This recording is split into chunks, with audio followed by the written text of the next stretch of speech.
Ya, miris melihat bahwa proyek yang seharusnya ini bisa dilakukan untuk kemudian pemerataan ya, internet di sejumlah wilayah, sejumlah daerah, tapi mangkrak dan kemudian ini sangat disayangkan ya Bayu ya. Kita Betul. juga akan bahas bagaimana kemudian sebenarnya progres pengerjaan dan juga anggaran yang sudah digelontorkan selama ini sehingga ini bisa mangkrak. Kita akan sapa, ada dua narasumber. Yang pertama secara virtual sudah bergabung, pakar hukum tindak pidana pencucian uang, Ibu Yenti Ganarsi. Selamat pagi Bu Yenti.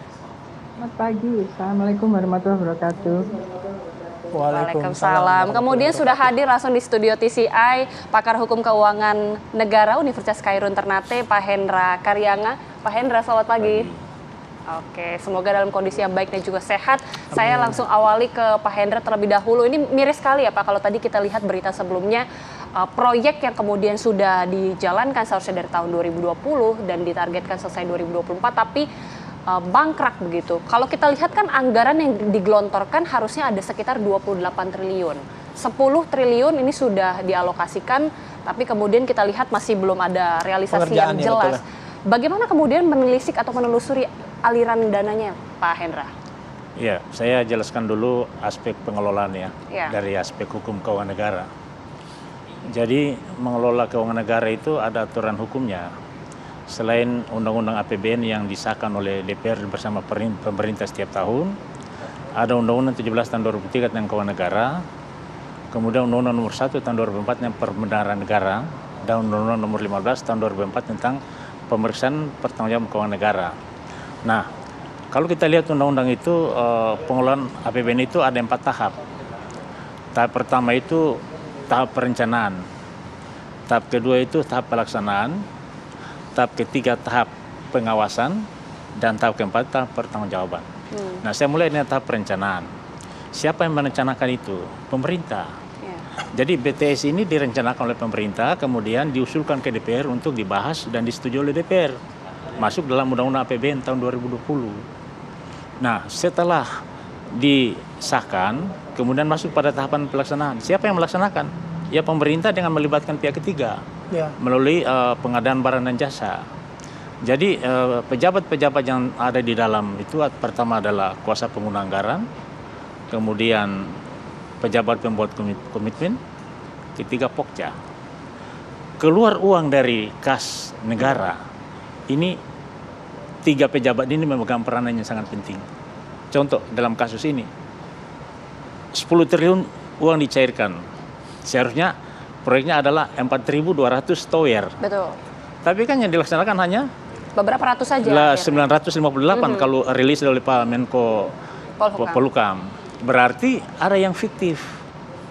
Bayangkan 4.200 kemudian hanya 958 yang direalisasikan. Jauh sekali. Jauh 3.000 sekian yang fiktif. Itu berarti apa? Terjadi pembobolan keuangan negara. Dan kalau terjadi pembobolan keuangan negara berarti korupsi. Ada penyalahgunaan wewenang di sana. Uang negara udah dikeluarkan, kemudian barangnya tidak ada, fiktif namanya. Oke, dari 4 aspek tadi yang Pak Hendra sampaikan gitu ya, mulai dari perencanaan hingga pelaksanaan itu di undang-undang itu. Nah, ketika dalam kasus ini sebenarnya dalam pelaksanaannya si perencana ini, pemerintah ini kan juga sepatutnya wajib mengawasi. Nah, kalau misalnya ada korupsi lah katakanlah yang tadinya harusnya dibangun sekitar 4.000 jadi cuma 900. Artinya ada tindakan sengaja di situ, tidak diawasi. Iya, jadi kan pengawasan ini kan ada pengawasan internal dalam hal Inspektorat Jenderal, pengawasan eksternal BPKP, BPK, dan pengawasan dari politik anggaran DPR. Nah, saya lihat ini kasus ini korupsi pada saat terjadi pada saat pelaksanaan pengadaannya. Jadi mulai pada pemerintah menunjuk pihak ketiga dalam pemenangan tender ini udah bermasalah. Karena apa? Karena proyeknya tidak diselesaikan. 4.200 tower tidak diselesaikan, tapi kenapa anggarannya cair? Kan seharusnya net dulu ini, clear dulu ini, baru anggaran cair. Tapi dalam kasus ini kan anggaran cair dulu, Bu. Baru dibuat. Jadi ini udah pembobolan keuangan negara namanya ini. Alasannya pandemi kalau nggak salah Pak pada saat itu. Ya, kan diperpanjang. Desember 2000 kan diperpanjang lagi kan. Setelah diperpanjang dia adendum juga nggak bisa diselesaikan. Tapi kelihatannya nyata sekali korupsinya di sini. Proyeknya belum selesai, uangnya udah dicairkan. Oke. Artinya itu menjadi poin yang krusial juga ya, dan jadi evaluasi juga. Bagaimana kemudian tadi Pak Hendra menyebutkan, kan dari sisi pengawasan ini kan seharusnya diawasi oleh sejumlah pihak, salah satunya juga BPK. BPK kita tahu baru-baru ini juga sempat mengatakan sebenarnya sudah mulai ada kejanggalan atau sudah mulai mencium adanya hal yang tidak beres dalam proyek ini. Tapi menelusurinya itu sebenarnya memang harus bisa langsung dilakukan atau sebenarnya pada saat ini saja baru bisa ditelisik. Jadi ini proyek kan namanya mega proyek ya, proyek cukup besar. Jadi seharusnya dari awal start ini udah diawasi pelaksananya. Kan kalau BPK itu kan ada pengawasan namanya pengawasan kinerja, pengawasan rutin, dengan pengawasan dengan pemeriksaan dan tujuan tertentu yang diminta oleh KPK, kejaksaan maupun kepolisian. Nah, kalau pengawasan kan ada per triwulan. Ini kan barang ini kan udah 1 tahun ini tidak selesai. Mangkrak kan, kemudian diperpanjang lagi ke tahun berikut, juga tidak selesai. Seharusnya sudah ada temuan gitu. Oke, baik, saya mau ke Bu Yenti. Bu Yenti, dalam sangkaan pasal begitu ya terhadap Menkominfo dan beberapa tersangka lainnya, di mana letak bahwa TPPU itu memang wajib dimasukkan dalam sangkaan pasal di proses hukum nanti, Bu Yenti? Iya. Ini kan ada kerugian yang sementara dihitung 8,1 triliun gitu ya, dari 10 triliun. Nah ini ternyata apa ya enggak, tadi sudah disebutkan ada 900 tower. Itu pun hanya beberapa yang pada akhirnya secara teknis dilihat tidak sampai setengah yang jalan dengan baik. Artinya apa? Pengawasannya tuh jelas sekali bisa sebetulnya sejak awal itu indikasinya jelas. Nah kemudian ada kerugian 8,1 triliun sementara dihitung begitu. Nah sekarang posisi kita adalah bukan saja melihat seperti yang Pak Hendra sampaikan, bahwa di mana ya korupsinya awalnya, apakah di perencanaan, apakah di persetujuan DPR, ataukah di pelaksanaan dan pengawasan. Itu korupsinya. Yang jelas setelah korupsi itu keluar uang 8,1 yang tidak bisa dipertanggungjawabkan, tidak ada barangnya. Nah kita sekarang penegakan hukum bukan saja melihat siapa yang korupsi tadi, tetapi kita melihat juga uang 8,1 triliun itu kemana sekarang. Itu yang harus dicari, mencari itu, berbicara bahwa bagaimana mengembalikan uang negara, bagaimana menelusurinya, dan bisa dikembalikan itulah harusnya menggunakan TPPU. Meskipun menggunakan undang-undang korupsi itu bisa dengan kalau nanti terbukti, memerintahkan yang terpidana itu mengembalikan keuangan negara, tetapi tidak jelas ke siapa yang harus mengembalikan. Bukan hanya pelakunya saja, kalau dengan TPPU karena kita telusuri sendiri 8,1 T itu kemana, maka nanti mereka yang menerima 8,1 T inilah yang akan kita kenakan juga TPPU, selain yang melakukan korupsi. Misalnya nanti kalau terbukti ya Pak Plate ini memberikan kepada siapa saja. Tentu Pak Plate beliau tidak hanya sendiri, ada rekanan dan sebagainya. Termasuk rekanan itu kepada siapa saja, kepada istrinya, kepada anaknya, semua itu adalah TPPU, karena pada mereka itulah uang ini bermuara, dan uang ini harus dikembalikan semaksimal mungkin. Dan nantinya berapapun itu dapatnya, seharusnya negara memprogramkan lagi bahwa masyarakat 3T itu berhak atas adanya layanan digital karena sudah merupakan kebutuhan primer. Ini menurut saya Pak Hendra ya. Jadi pada waktu merencanakan targetnya itu kapan? Per 3 bulan itu apa yang dihasilkan? Misalnya itu juga harus.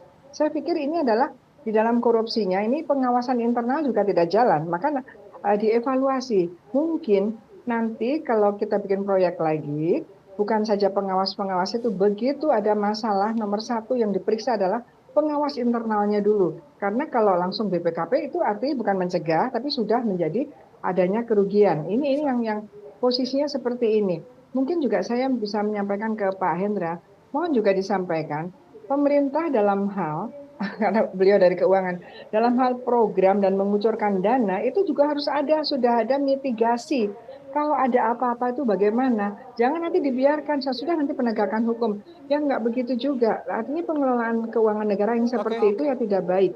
Karena dia hanya merencanakan, melihat pelaksanaannya, baik, Bu Yanti, tapi tidak bisa tadi kan Bu Yanti menyebutkan ya, Itu kan harus ditelusuri nanti uangnya kemana, mungkin salah satunya rekanan dari kemana lagi. Nah, kita bahas lebih lanjut nanti Bu Yenti, tapi kami harus ajak dulu Bu Yenti, Pak Hendra dan juga pemirsa.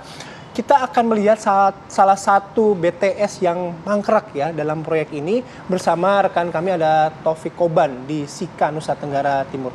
Taufik, bagaimana kondisi salah satu tower ya menjadi proyek BTS yang disoal ini? Ya baik, Bayu dan Dita. Memang untuk di Sika sendiri terdapat 6 proyek BTS yang dibangun oleh Kementerian Kominfo dan itu tersebar di wilayah kecamatan terpencil. Dari 6 tower BTS yang dibangun itu pada tahun 2022 kemarin, hingga kini baru satu saja yang berfungsi. Namun yang terjadi ini bahwa dari satu yang berfungsi itu juga tidak maksimal karena jaringannya sangat parah dikeluhkan oleh masyarakat sekitar khususnya di desa Lawomada, Kecamatan Talibura. Dan sementara yang di Kecamatan Mapitara itu terbengkalai dan tidak terawat dengan baik. Kemudian masyarakat pun sangat kesulitan di sana untuk mengakses jaringan informasi. Untuk itu ketika ada hal yang mendesak, masyarakat terpaksa harus berjalan kaki sejauh 2 km untuk mendapatkan sinyal sehingga bisa berkomunikasi dengan keluarga. Bayu. Oke. Taufik, kalau misalnya dari 5 dari 6 itu tidak berfungsi begitu ya, seperti yang tadi Anda sampaikan. Apakah kondisi ini juga sempat dilaporkan oleh warga, masyarakat sekitar atau dipertanyakan gitu? Sementara yang satu tower kan sudah berfungsi. Ya, Bayu, masyarakat juga mempertanyakan kondisi tower BTS yang dibangun oleh pemerintah. Tapi masyarakat sangat kesulitan untuk menyampaikan kepada siapa. Sementara kebutuhan masyarakat akan sinyal, terutama dalam satu kasus contoh misalnya untuk masyarakat khususnya para pelajar. Itu mereka sangat kesulitan untuk mengakses jaringan internet ketika ada ujian online di sekolah mereka. Dan ini memang sudah terjadi sejak lama, diperparah lagi dengan adanya pembangunan BTS namun tidak berfungsi di mata masyarakat. Bayu. Oke. Kami melihat mungkin ini itu di belakang ada berbentuk seperti tower. Apakah itu salah satu tower yang mangkrak tersebut? Seperti apa kondisinya saat ini?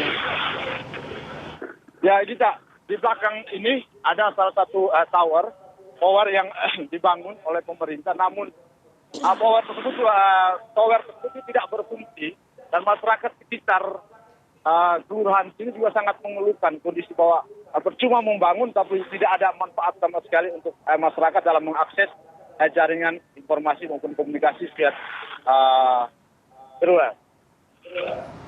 Oke. Baik. Baik, terima kasih Taufik Koban mengabarkan langsung dari Kabupaten Sika ya, Nusa Tenggara Itu Timur. tadi kita sudah melihat bagaimana kondisi mirisnya ya, salah satu daerah yang dari 6 yang dicanangkan hanya satu yang berhasil berfungsi. Nanti kita akan bahas lagi bersama dengan narasumber, nanti kita akan minta juga tanggapan Pak Hendra dan Bu Yanti, namun kami harus jeda dulu pemirsa, kami kembali saat lagi.